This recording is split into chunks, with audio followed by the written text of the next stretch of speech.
नमस्कार, आज हम मौजूद हैं जनपद रुद्रप्रयाग के गढ़मिल गांव में और आज हमारी मुलाकात यहाँ पर ऐसे भाई जी से हुई है जो पहाड़ों में उन युवाओं के लिए एक सीख है जो स्वरोजगार अपनाना चाहते हैं। हम रोजगार के उसमें बहुत रोजगार के अवसर ढूंढने के लिए पहाड़ों से पलायन करके जा रहे हैं, लेकिन मैं आपको भाई की कहानी से बताना चाह रहा हूँ कि आप हमारे गांव में रहकर भी बहुत कुछ कर सकते हैं, छोटे मोटे स्वरोजगार और बहुत अच्छे लेवल पे कर सकते हैं। तो हमारे साथ ग्राम गढ़मिल से रविंदर भाई मौजूद है इस समय। आपका बहुत बहुत स्वागत है भाई जी। तो भाई साहब, सबसे पहले आप ये बताएंगे आप इस गांव में क्या क्या कर रहे हैं स्वरोजगार के रूप में? इस गांव में सब्जी उत्पादन, आगे।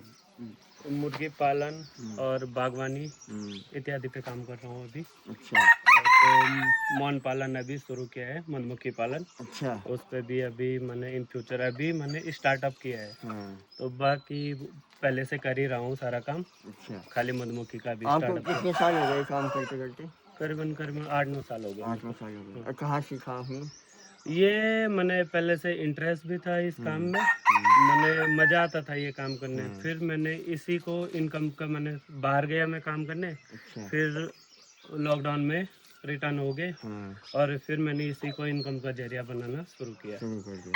तो सीखे कहाँ से आप, यूट्यूब वगैरह से या किसी ने यूट्यूब विभाग नहीं, में? फिर मैं क्योंकि मुझे करना था तो मैं विभागों के दौरे घूमा, क्योंकि जो करने वाला होता है वो सुविधाओं की ओर खुद जाता है, वो खुद सुविधाएं खुद आती नहीं है।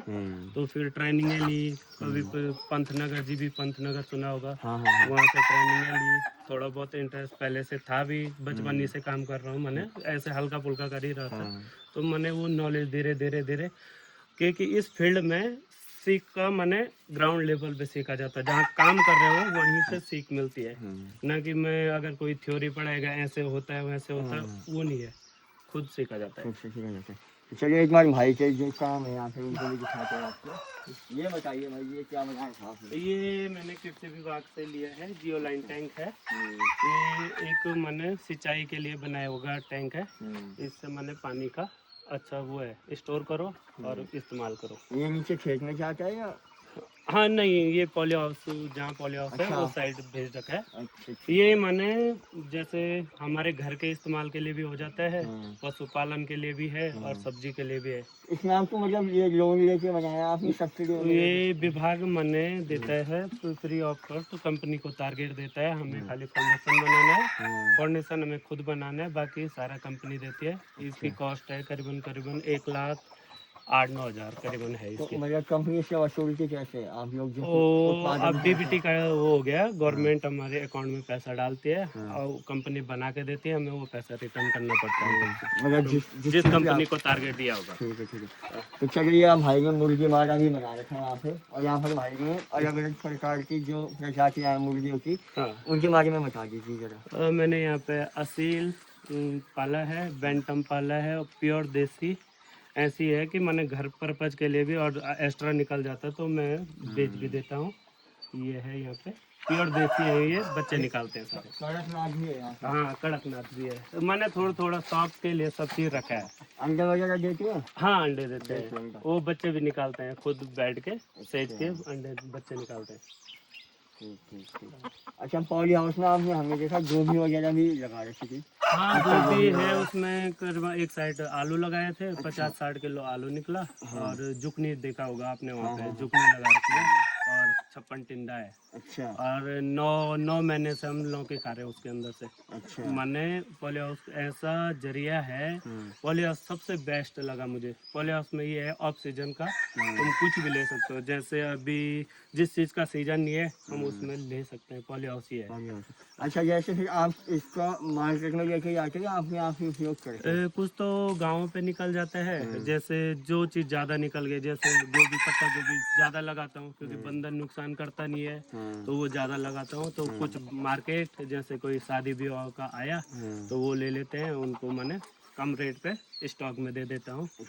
ये और जैसे शादी में, मतलब शादी ब्याह में जैसे गांव में की शादी है, हाँ। किसी ने बोल दिया इतने किलो गोभी चाहिए गोभी हमें, चाहिए, हाँ। तो वो दे देता हूँ उनको। अच्छा भैया, देखो यार एक कितना मस्त स्वरोजगार है। अच्छा, इस समय मतलब समस्याएं क्या क्या आ रही है? जैसा मार्केट नहीं मिलता है यहाँ, जैसे हम देखते हैं रोड पर आगे में भी मार्केट सब्जियाँ आ रही है। एक पहाड़ में अगर करना है तो इतना हाई स्केल मत करो एकदम से। क्योंकि अगर मैं सोचूंगा कि मैं इतना उत्पादन करूंगा तो उसके लिए मेरे पास मार्केट भी होना चाहिए कि कहाँ बेचूं क्या बेचूं, तो वो जो मेरी मेहनत है वो जाया जाएगी।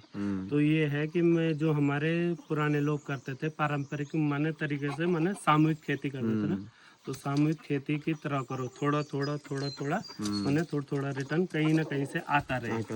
ये है पहाड़ में। अच्छा, जैसे हम यहाँ बात कर रहे थे खेत है नीचे, हाँ तो इस समय यहाँ पर क्या क्या समस्या है किसानों की, पर वो तो कोई दिक्कत नहीं, पर हम देखे कुछ यहाँ पर हरी हो गई है फसल, कुछ वैसे ही है, कुछ पीली हो गई है फसल, उसके नीचे क्या हुआ है? ये कारण ये है कि एक तो हमारे जो नेचुरल बीज थे वो चेंज हो गए हमारे, प्लस जंगली जानवरों का इतना आतंक हो गया है कि लोगों ने मने खेती का तौर तरीका ही चेंज कर दिया, कच्चा ही काटना पड़ रहा, मजबूरी है।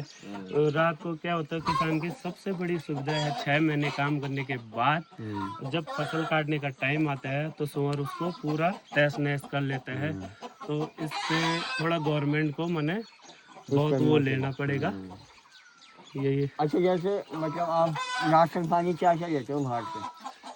वैसे तो सब आप खुद ही उगा रहे हो, चावल गेहूँ सब आप खुद ही उगा रहे हैं। देखो हम नौकरी करते हैं, सीधी बात बता रहा हूँ, किस चीज़ लिए करते हैं, खाने के लिए करते हैं। तो ये है कि अगर मेरी सब्जी, क्योंकि पैसा कमाऊंगा सब्जी तो मुझे लेनी पड़ेगी, सब्जी जब मेरे घर में खुद हो रही है, दालें खुद हो रही हैं, सब चीज़ तो मैंने थोड़ा बहुत जो यहाँ उपलब्ध नहीं हो पाता वही चीज़ें हम बाहर से लाते हैं, नहीं तो लगभग सब चीज़ होते हैं। जैसे ये अंडे ही हैं, बाजार से क्यों लेने, प्योर देसी ऑर्गेनिक अंडे हमें घर पे मिल रहे हैं तो क्यों बाजार से लाना है हमें। जो ये चौपाई पालन भी करते हैं? हाँ? चौपाई पालन, पशुपालन, हाँ पशुपालन भी है। पिछले साल हमारे पास 2 भैंसें थी, अच्छा अभी थोड़ा कंडीशन ये थी तो माने घर में समस्याएं होती तो एक है अभी फिलहाल अभी, तो आगे है इन फ्यूचर की करूँगा। अच्छा, अब बागवानी में क्या करते हो? बागवानी में ये है कि 150 पेड़ नींबू के हैं, अच्छा पर वो भले गलती से जैमन निकल गए, अच्छा, चलो उस पे भी कार्रवाई हुई। प्लस मेरे पास 60 पेड़ आम के हैं, दशहरी आम के। ये अब बाकी थोड़ा थोड़ा सब चीज़ लगा रखा है, कटहल कुटहल। ये सब आप कितने बजे, क्या आपकी दिनचर्या रहती है, मतलब कितने बजे उठते हो? मेरा दिनचर्या हो जाता है मैंने गर्मी अब मेरे 4 बजे से हो जाएगा, जैसे गर्मी पड़ेगी 4 बजे से दिनचर्या शुरू हो जाएगा, और ठंडियों में करीबन 6 साढ़े 6 बजे से दिनचर्या शुरू हो जाता है, और वो चलता रहता है 8-9 बजे रात तक भी, अच्छा जब मौका मिले चलता रहो। क्योंकि गांव में ये नहीं है कि हम बाहर भी तो 8 घंटे ड्यूटी कर रहे हैं, यहाँ 8 घंटे ड्यूटी करने की जरूरत ही नहीं है। 4-5 घंटे में ये है कि थोड़ा थोड़ा थोड़ा समय है, थोड़ा अपना घर, थोड़ा 5 मिनट 10 मिनट अपने खेत में चले गए, ये है कि 4 घंटे में पूरा मैनेज हो सकता है। ये भाई साहब देख लो भाई, आप लोग जिस जिस चीज़ की पढ़ाई कर रहे होंगे, पशुपालन, एनिमल हस्बेंड्री का कोर्स है आजकल, एग्रीकल्चर का कोर्स है, लेकिन अगर आप गांव में ही अपने कुछ समय बिता के इन चीज़ों पे गौर करेंगे, इन चीज़ों पे आप प्रैक्टिकल करेंगे, तो आपकी ये जो पढ़ाई है और इसको जो प्रैक्टिकल नॉलेज है, ये दोनों अगर एक हो जाए तो आप अपने गांव में भी बहुत कुछ अच्छा कर सकते हो। ये हमें रविंदर भाई से बात करके पता चला। बाकी आप इस विषय में और क्या सोचते हैं, आप किस तरह से जो आपके पास कोई सुझाव है खेती में जंगली जानवरों से बचाव के लिए, तो आप उसे ज़रूर हमें बताएं। धन्यवाद।